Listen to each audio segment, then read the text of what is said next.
ক্ষমতা বড় অদ্ভুত, নেশাগ্রস্ত এবং অন্ধ করে দেওয়া এক মায়াজাল। যখন কোনো মানুষ বা একটি পরিবার এই ক্ষমতার মসনদে যুগের পর যুগ ধরে বসে থাকে, তখন তাদের চারপাশের স্তাবক আর চাটুকারেরা তাদের মগজে একটি ভয়ঙ্কর বিষ ঢুকিয়ে দেয়। তারা বোঝাতে শুরু করে, আপনি অদ্বিতীয়, আপনি আনপ্যারালাল, আপনাকে ছাড়া এই দেশ অচল, এই পৃথিবী অচল।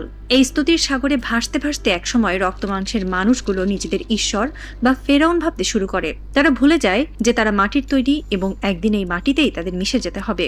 তারা রাষ্ট্রযন্ত্র, পুলিশ, সেনাবাহিনী আর বিচার ব্যবস্থাকে নিজেদের পকেটে পুরে ফেলে মনে করে তাদের এই সিংহাসন অবিনশ্বর, তাদের পতন অসম্ভব। কিন্তু তারা একটি চরম সত্য ভুলে যায়। যখন পৃথিবীর কোনো শাসক দম্ভ ভরে নিজেকে আনপ্যারালাল বা অদ্বিতীয় বলে দাবি করে, ঠিক তখনই মহাকালের সিংহাসনে বসে থাকা সর্বশক্তিমান সৃষ্টিকর্তা মুচকি হাসেন। তিনি তার নিজস্ব অদ্ভুত এবং নাটকীয় উপায়ে সেই দাম্ভিকদের জানিয়ে দেন, এই মহাবিশ্বে আনপ্যারালাল কেবল একজনই, আর তিনি হলেন সৃষ্টিকর্তা স্বয়ং। বাকি সব অহংকার কেবলই তাসের ঘর। ইতিহাসের পাতাগুলো উল্টালে এমন আনপ্যারালাল দাবি করা স্বৈরাচারীদের পতনের ভুরি ভুরি দৃষ্টান্ত চোখে পড়ে, যা যে কোনো থ্রিলার গল্পকেও হার মানায়। একদম নিখুঁত একটি উদাহরণ চেঙ্গিস খান। চেঙ্গিস খান ছিলেন পৃথিবীর ইতিহাসের অন্যতম সেরা সামরিক জাদ্রেল শাসক এবং ইতিহাসের সবচেয়ে ভয়ঙ্কর জেনোসাইডার বা গণহত্যাকারী। তার অশ্বারোহী বাহিনীর খুরের শব্দে এশিয়া থেকে ইউরোপ পর্যন্ত রাজাদের রক্ত হিম হয়ে যেত। তিনি কোটি কোটি মানুষকে হত্যা করে মাথার খুলি দিয়ে পাহাড় বানিয়েছিলেন। তার ধারণা ছিল পৃথিবীর কোনো অস্ত্র, কোনো সেনাবাহিনী তাকে হত্যা করতে পারবে না। কিন্তু সৃষ্টিকর্তা তাকে কিভাবে শেষ করলেন? কোনো বিশাল যুদ্ধে নয়, কোনো পরাক্রমশালী বীরের তলোয়ারের আঘাতেও নয়। বিশ্বের অর্ধেক জয় করা এই দানবের পতন হয়েছিল অত্যন্ত তুচ্ছ, হাস্যকর একটি কারণে। সামান্য একটি ঘোড়ার পিঠ থেকে পড়ে গিয়ে।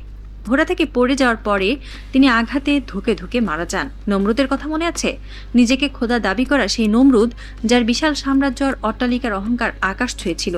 সৃষ্টিকর্তা তাকে মারার জন্য কোনো বিশাল ড্রাগন পাঠাননি, পাঠিয়েছিলেন পৃথিবীর সবচেয়ে ক্ষুদ্র এবং বিরক্তিকর প্রাণী, একটি ল্যাংড়া মশা। সেই মশা নমরুদের নাকের ফুটো দিয়ে মগজে ঢুকে যায়, আর মশারের কামড়ের যন্ত্রণায় নিজের মাথায় জুতো পেটাতে পেটাতে সেই আনপ্যারালাল রাজার করুণ মৃত্যু হয়।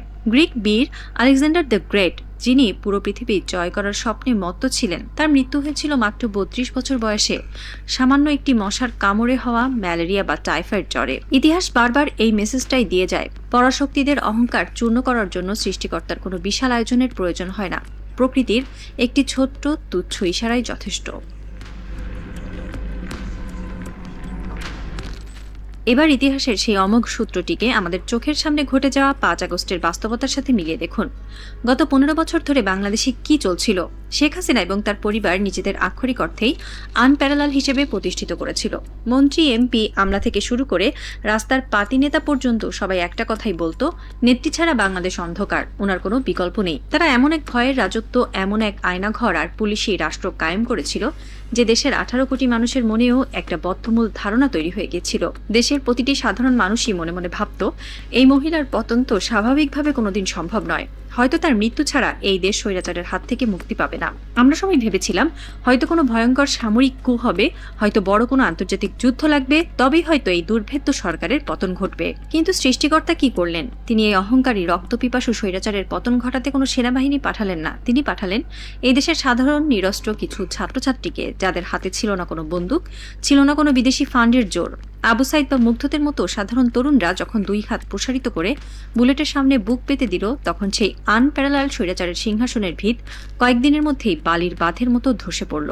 আর পতনের দৃশ্যটা কেমন ছিল? যে নেত্রী আগের দিনও দম্ভ করে বলেছিলেন, আমি শেখ মুজিবের মেয়ে, আমি পালাই না, পরদিন তাকে মাত্র 45 মিনিটের নোটিশে একটি সামরিক হেলিকপ্টারে করে পালাতে হলো।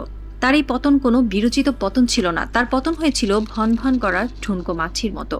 হ্যাঁ, ঠিক একটা মাছির মতোই তাকে লেজ গুটিয়ে নিজের দলের লাখ লাখ নেতাকর্মীকে মৃত্যুর মুখে ফেলে রেখে এক কাপড়ে দেশ থেকে পালাতে হয়েছিল।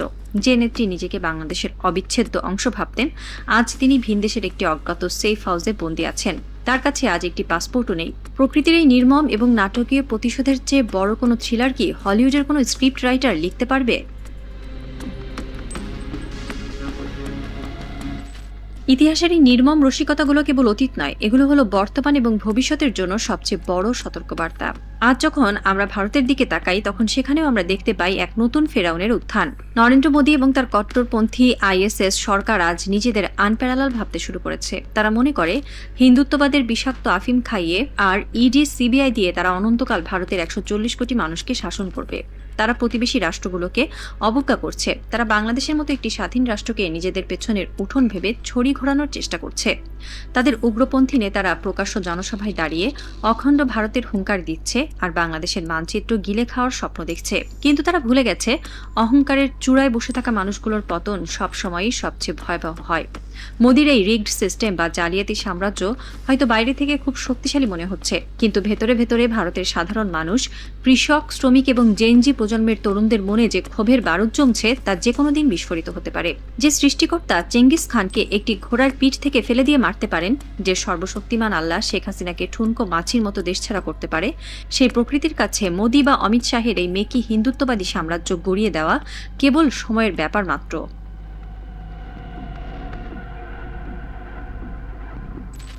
রাত গভীর হচ্ছে। দিল্লির রায়সিনা হিলে হয়তো আজ কারো চোখে ঘুম নেই। সাউথ ব্লকের কর্তারা হয়তো তাদের শীতাতপ নিয়ন্ত্রিত ওয়ার রুমে বসে সিসিটিভি ক্যামেরায় দেখছেন রাজপথের আন্দোলনরত তরুণদের মুখ। তারা হয়তো ভাবছেন, পুলিশ দিয়ে, টিয়ার গ্যাস দিয়ে তারা আরও কিছুদিন নিজেদের মসনদ টিকিয়ে রাখবেন। কিন্তু তারা বুঝতে পারছেন না যে তারা এমন একটি টাইম বোমার উপর বসে আছেন যার টাইমার অন করে দিয়েছেন স্বয়ং মহাকালের নিয়ন্তা।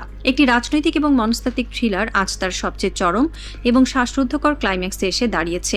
দাবার বোর্ডে অহংকারী রাজারা তাদের কিস্তিমাতের টিকে এগোচ্ছে, ঘড়ির কাঁটা এগোচ্ছে। খুব শিগগিরই হয়তো এমন এক দিন আসবে যেদিন ভোরের আলো ফোটার ঠিক আগেই দিল্লির রাজপথেও শোনা যাবে সেই একই গগনবিদারী হুঙ্কার যা একদিন ঢাকার রাজপথকে প্রকম্পিত করেছিল।